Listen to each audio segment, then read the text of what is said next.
One day, Thomas was at the quayside of a small village. Fish were being loaded into his cars. The work took a long time. The fishermen were using old equipment, and Thomas was worried. "I'm going to be late for Henry at the docks. He won't like this. Please hurry up." Thomas was rudely interrupted.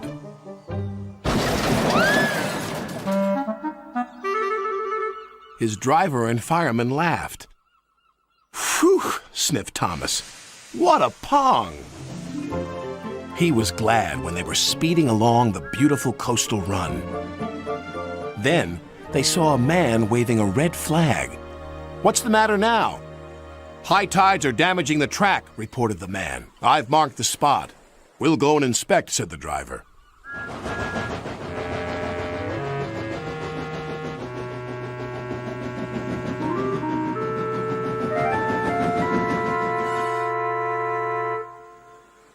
"It would be dangerous for heavy engines like Henry," agreed the driver. "But for Thomas, it's safe enough." The guard left a red oil lamp by the damaged track to warn engines. "When we get to the docks, I'll tell them to close the line."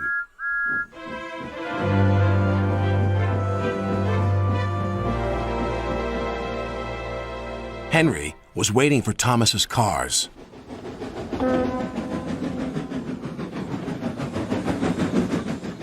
Pah!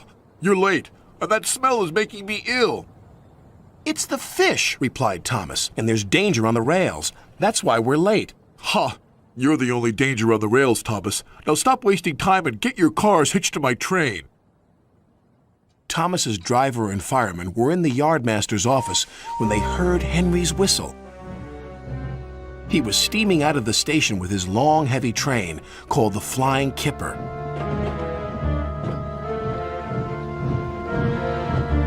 "What route is Henry taking tonight?" asked the driver. "The coastal run, it's the quickest."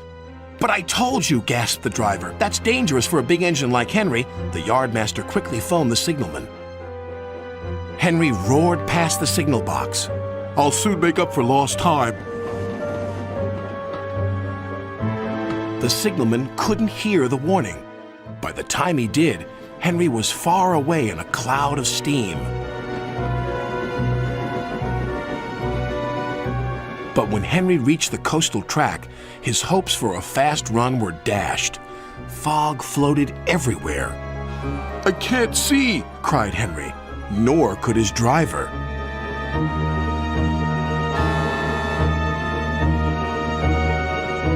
And when he could, it was too late.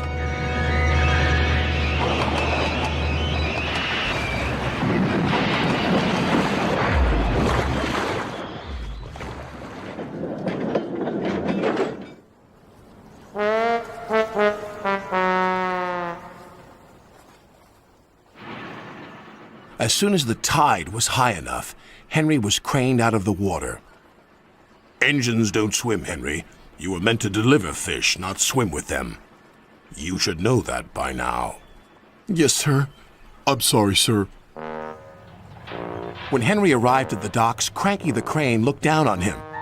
My, Henry, I expect you'll have some fishy tales to tell. But take my advice, have a long hose down first." But there was worse to come.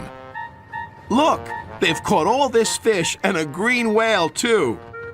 "It's not a whale, it's a monster." Henry was most upset.